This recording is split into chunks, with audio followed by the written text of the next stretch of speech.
जामुन बेचने वाली गरीब सास बहू। दिल्ली के शहर में अंजना अपने बहू बेटे के साथ बड़े खुशी से रह रही थी। अपने पति के जाने के बाद अंजना ने बड़ी मेहनत से बिजनेस और घर को संभाला, बल्कि उसे ऊंचाइयों पर ले गई। आज वो जाने माने बिजनेसमैन की लिस्ट में आती है। 1 महीने पहले ही पाखी और संजय की नई नई शादी हुई थी। एक दिन अंजना उनके कमरे में आकर कहती है, अरे बहू, ये देखो, ये पुश्तैनी कंगन है, संभाल कर रखना। अब से तुम इन कंगन की मालकिन हो। शुक्रिया मम्मी जी। अब जल्दी से दोनों नीचे आ जाओ, नाश्ता तैयार है। माँ जी, आपने नाश्ता तैयार क्यों किया? मैं बना देती ना। बहू, तू भूल गई है कि तेरी शादी एक अमीर खानदान में हुई है। यहाँ तुझे मिडिल क्लास लोगों की तरह खाना बनाने की जरूरत नहीं है। यहाँ नौकर चाकर हैं। माँ जी, आप बहुत अच्छी सासू माँ हैं। बहू भी तो बहुत प्यारी पाई है मैंने। अरे ये नालायक अभी तक सो रहा है। ये कहते ही अंजना जग से भरा पानी अपने बेटे पर डाल देती है, जिससे वो भीग कर उठ जाता है और कहता है, पाखी, अब तुम भी मुझे माँ की तरह उठाने लग गई हो क्या? मैंने कुछ नहीं किया, माँ जी ही आई है कमरे में। बहुत सो लिया तू, अब तैयार होके नीचे आ जाओ दोनों। ये कहकर अंजना चली जाती है। कुछ देर बाद तीनों एक बड़े से डाइनिंग टेबल पर बैठकर खाना खा रहे होते हैं। तभी अंजना कहती है, बहू, मेरी बनारसी साड़ी खराब हो गई है। तू उसी की तरह एक नई बनारसी लिया। मुझे रेखा की किटी पार्टी में जाना है। ठीक है मम्मी जी, मैं ले आऊंगी। नाश्ता करने के बाद संजय अपने ऑफिस चला जाता है और पाखी ड्राइवर के साथ मॉल पहुंच जाती है। वहां से शॉपिंग करके जब वो लौट रही थी तो रास्ते में उसे एक ठेले पर जामुन दिखते हैं, जिसे देखकर वो कहती है, अरे अरे रामू भैया, जल्दी से गाड़ी रोकिए। अरे मैम साहब, क्या हुआ? रामू भैया, वो मुझे जामुन दिखे ना तो मुझसे रहा नहीं गया। मैं बस जामुन लेकर आती हूँ। क्या है ना, मुझे जामुन बहुत पसंद है। ठीक है, आप ले आइए। ये कहते ही वो जामुन वाले के पास जाकर जामुन खरीद कर ले आती है और खाती है। घर पर वापस आकर कहती है, ये लीजिए माँ जी, आपकी बनारसी साड़ी। अरे वाह भाई, ये साड़ी तो बहुत सुंदर है। मेरी पसंद की पसंद बहुत अच्छी है। और ये क्या लेकर आई हो? वो माँ जी, मुझे जामुन दिख गए थे ना, तो मैं जामुन खाते खाते आई हूँ। ये लीजिए, आप भी खाइए ना। बड़ा ही वक्त हो गया मुझे तो जामुन को देखे और खाए हुए। आहा, जामुन तो बहुत मीठे हैं। बहुत मीठे लाई है तू। जी माँ जी, पता है माँ जी, सबसे ज्यादा फेवरेट मेरा जामुन ही है फलों में से। अच्छा। दोनों जामुन खा रही थी। अंजना जामुन खाकर उसके बीजों को फेंक ही रही थी कि पाखी कहती है, अरे अरे माँ जी, आप ये क्या कर रही हैं? रुकिए, इन बीजों को फेंकिए मत। पर क्यों बहू? वो माँ जी, मेरी बचपन से आदत है, मैं कभी भी जामुन के बीजों को फेंकती नहीं हूँ।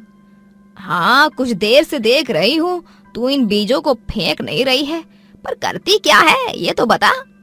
माँ जी, मैं इन बीजों को साफ करके मिट्टी में दबा देती हूँ और पानी डालती हूँ, जिसके बाद जामुन का पेड़ उग जाएगा।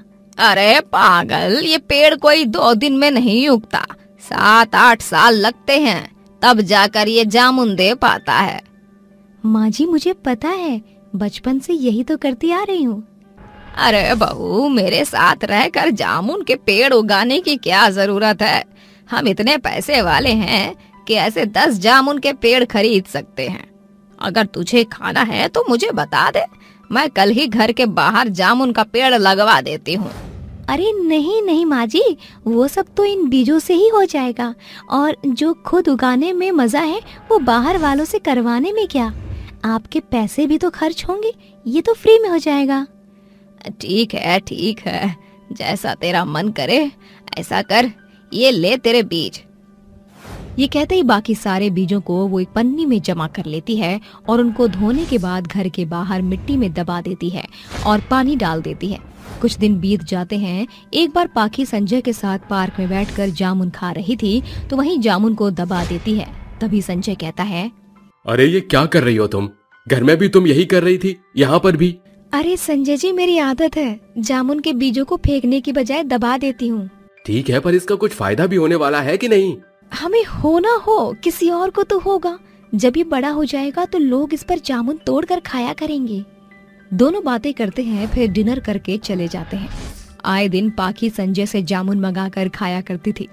7 साल बीत जाते हैं। पाखी का बेटा भी 7 साल का हो जाता है। इन दिनों अंजना बहुत बीमार थी।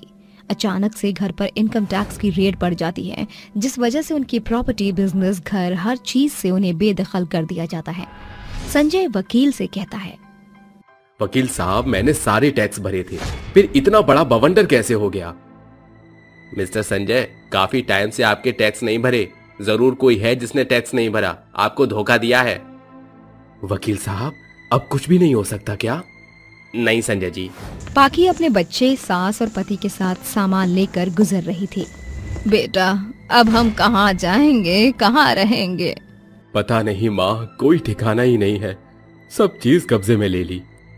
मालकिन, आप मेरे होते हुए ऐसे रोड पर भटके, ये बिल्कुल मुझे ठीक नहीं लग रहा है। आप मेरे घर में आकर रह लीजिए। अरे नहीं नहीं रामू, हम कुछ न कुछ बंदोबस्त कर लेंगे। मालकिन, आप शर्मिंदा क्यों कर रही हैं? जब तक कुछ मिल नहीं जाता, आप हमारे घर में रह सकती हैं आराम से। रामू की बात सुनकर सभी लोग उसके घर पर रहते हैं। सुबह के समय रामू पाखी को जामुन लाकर कहता है, आपको जामुन पसंद है ना? ये लीजिए, खाइए। रामू भैया, सुबह सुबह कहाँ से ले आए इतने सारे जामुन?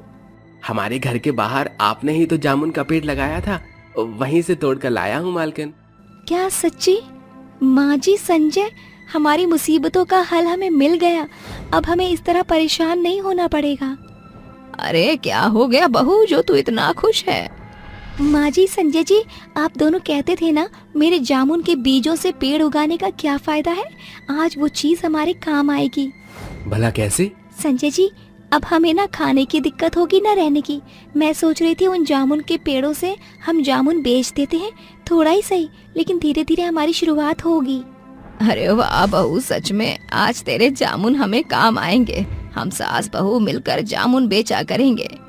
मम्मा, मुझे भी जामुन खिलाओ ना। ले बेटा, खा ले जामुन। अगले दिन से ही रामू और संजय उगाए हुए पेड़ों से खूब सारे जामुनों को इकट्ठा कर लेते हैं। फिर सास बहू ठेले पर जामुन बेचने लगती हैं।